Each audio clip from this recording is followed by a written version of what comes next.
నమస్తే, welcome to Praveen tech tips. ఇవాళ video వచ్చేసరికి అయితే టెక్ న్యూస్. చిన్న రిక్వెస్ట్ ఏంటంటే ఛానల్ సబ్స్క్రైబ్ చేసుకొని లేటెస్ట్ అప్డేట్స్ కోసం. ఫస్ట్ న్యూస్ చూసుకుంటే వి నుంచి.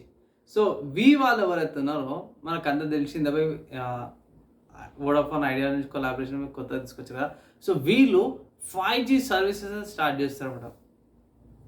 మరీ లేట్ అయిపోయినట్టు చాలా అనిపిస్తుంది కానీ పర్లేదు, మన వాళ్ళ అప్పుల బాధల నుంచి బిక్కుమన్నట్టు పైకి వస్తారన్నమాట. రానున్న 6-7 నెలల లోపల 5G సర్వీసెస్ ఇండియా మొత్తం కూడా రోల్ అవుట్ చేస్తాం అనేసి అయితే వి వాళ్ళు అనౌన్స్మెంట్ అయితే పడ్డాయి. ఎవరైతే వి యూజ్ చేస్తారో మేబీ మన వాళ్ళు ఫ్రీ 5G సర్వీసెస్ ప్రొవైడ్ చేసే అవకాశాలు ఉన్నాయి. ఆఫర్స్ అవైల్ చేసుకోవడం అనేసి ఒక అడ్వైజ్. తర్వాత నెక్స్ట్ న్యూస్ చూసుకుంటే సామ్సంగ్ నుంచి అంటే సామ్సంగ్ గెలాక్సీ ఫిట్ 3 ఏదైతే ఉందో 1.6 ఇంచెస్ డిస్ప్లేతో పాటు వచ్చింది అనేసి ఇది యూఏఈ ఈకామర్స్ సైట్లో లిస్టింగ్ అయిందనమాట. ఇక్కడ డిఫరెంట్ కలర్స్తో పాటు వచ్చింది. మన వేరే అఫీషియల్ సైట్లో అయితే దొరకలేదు. కానీ ఇక్కడ రెజల్యూషన్ చూసుకుంటే AMOLED డిస్ప్లే వస్తుంది 1.6 ఇంచెస్ 25:6:402 పిక్సెల్స్ రెజల్యూషన్తో పాటు వస్తుంది అన్నమాట. అఫీషియల్గా వెబ్సైట్స్లో ఇంకా అప్డేట్ రాగానే నా గ్లోబల్ వెబ్సైట్ రాగానే ఇంకా అప్డేట్ చేస్తారు. ఇంకా దీని ప్రకారం చూసుకుంటే 200 mAh బ్యాటరీతో పాటు వస్తుంది అండ్ 30 minutes ఛార్జింగ్ టైం ఉంటుంది. 65% కానీ ఇంకా అయితే ఒక అప్డేట్ అయితే చేసారన్నమాట. తర్వాత నెక్స్ట్ చూసుకుంటే వన్ప్లస్ నుంచి ఉంటుంది. వన్ప్లస్ 12 స్మార్ట్ ఫోన్ ఏదైతే ఉందో అఫీషియల్గా సేల్ అయితే స్టార్ట్ అయిపోయింది. ఒకవేళ అయితే మీరు ఈ స్మార్ట్ ఫోన్ని పర్చేజ్ చేసుకోవచ్చు అండ్ ప్రైస్ కూడా చూసుకుంటే 65,000 ఉంది. అండ్ ఈ స్మార్ట్ ఫోన్ సంబంధించిన ఎందుకు మంచిగా ఉంది అండ్ ఈ స్మార్ట్ ఫోన్ సంబంధించిన స్పెక్స్ రివ్యూ కూడా చేసినాను. ఆ వేస్ కూడా చెక్ చేయండి అని చిన్న రిక్వెస్ట్. నెక్స్ట్ హార్డ్వేర్ సంబంధించిన న్యూస్ చూసుకుంటే ఎన్విడియా వాళ్ళది కొత్తగా గ్రాఫిక్ కార్డు గురించి అన్నమాట.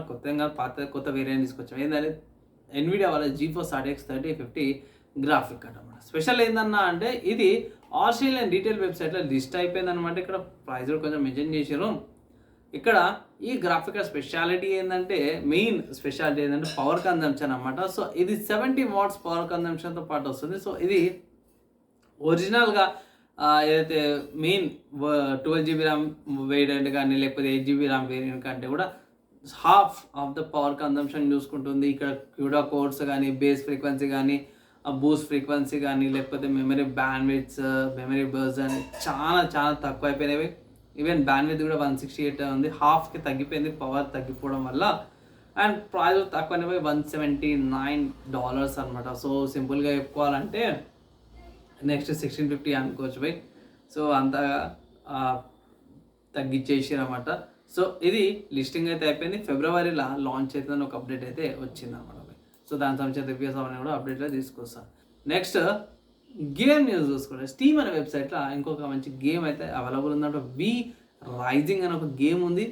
ఇది 2023లో రిలీజ్ అయిందనమాట. ఏంటంటే మీరు ఒక వ్యాంపైర్ లాగా ఉంటారు. టాప్ డౌన్ గేమ్ ప్లే అనమాట. ఇట్లా పై నుంచి కిందకి కనిపిస్తుంది. డిఫరెంట్గా గేమ్స్ ఏమైనా ట్రై చేయాలనుకుంటే ట్రై చేసుకోవచ్చు. మీరు వ్యాంపైర్ ఉంటారు, డిఫరెంట్ లొకేషన్స్కి వెళ్ళేసి సర్వైవ్ చేయాలన్నమాట. స్టోరీ అంతా బాగుంటుంది అండ్ సిస్టమ్ రిక్వైర్మెంట్స్ తక్కువనే ఉన్నాయి. ఇక్కడ Windows 10 64-bit ఉంది.